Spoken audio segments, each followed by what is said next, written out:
Stevie Eskenazi starred with the bat as Middlesex secured their first win in this season's One-Day Cup, beating Worcestershire away by 13 runs. The match was reduced to 41 overs per side, Middlesex batting first after winning the toss, and the returning Eskenazi was soon showing his class in partnership with Max Holden.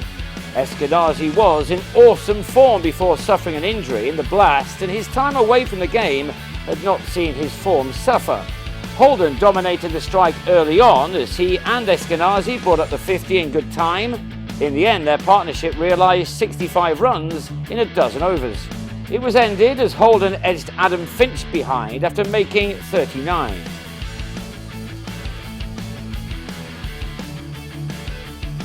Eskenazi pushed on, clipping Josh Baker for a wonderfully timed maximum. On days like this, Eskenazi makes batting look ever so easy. He reached his half-century from 49 deliveries, and already he looked set for a very big score. He was well supported by Sam Robson, as this pair had soon added another 50-plus partnership.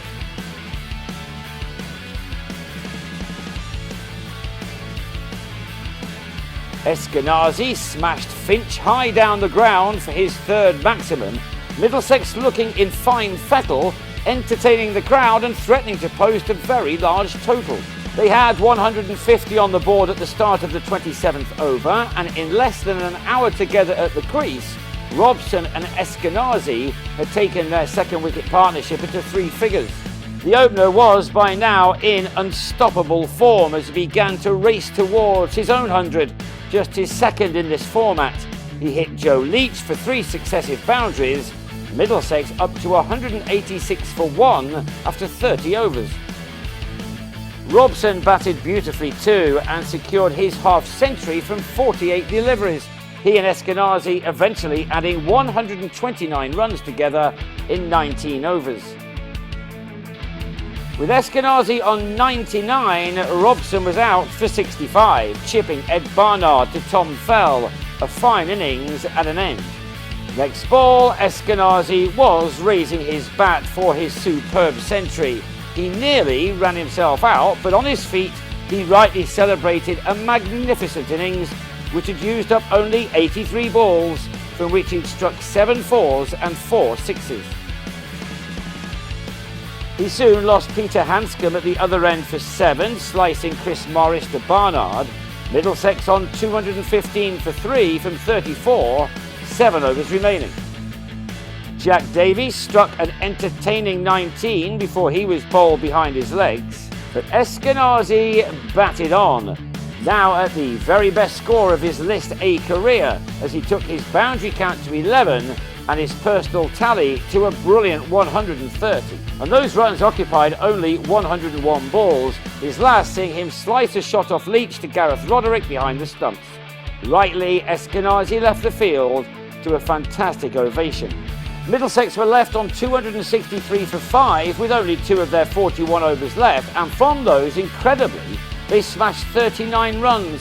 Martin Anderson has never played so well in Middlesex colours, as he performed a memorable cameo. He hit Morris for 3 successive 4s, and then finished off the innings with 2 sixes sandwiched between another 2 4s. Anderson has shown promise before, but this was the innings we've been waiting for. In the end, he struck 38 off only 11 balls, and thanks to his efforts at the end, Middlesex closed on 302 for 5 from their 41 overs. The home side made nothing better than a solid start to their reply, this 6-4 Brett D'Oliveira the exception rather than the rule. 37 runs were taken from the opening 8 overs, and then James Harris broke through, finding the edge of Jack Haynes' bat. Boundaries were hard to come by as Middlesex bowled tidily. D'Oliveira did strike a second 6 in a 50 which occupied 53 balls. Fell doing likewise as Worcestershire belatedly began to pick up the pace of their innings.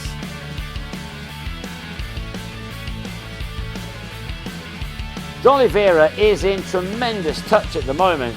He hit 100 last time out, and with his eye well set now, he really began to kick on. He hit 5 fours in the space of 6 deliveries as the target was reduced to 154 from 18 overs, the 150 posted in the 24th. Middlesex needed a wicket and Luke Holman provided it. D'Oliveira not connecting well enough for once as he aimed to go big again but found Hanscom. He left with 74 runs to his name at the peak of his powers. The dismissal crucially slowed down the progress of the Rapids, and when fell for 58, Eskenazi with the catch off Holman, the host needed 126 from 13 overs. Roderick and Jake Libby briefly threatened, but when Tilan Wallaluita returned to bowl the former for 23, the game was just about up. 63 were wanted off the final 5 overs. Barnard then holed out to Holman off Ethan Bamber as Middlesex closed out the contest. Wallaluita fired one in to bowl Joshua Dell,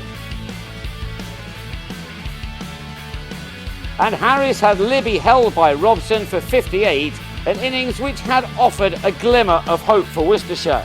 With him gone, it was job done for Middlesex. Worcestershire ended on 289 for 7, and that gave Middlesex a victory by 13 runs to open their account in this tournament. Next up, it's a trip to Manchester to take on Lancashire on Tuesday.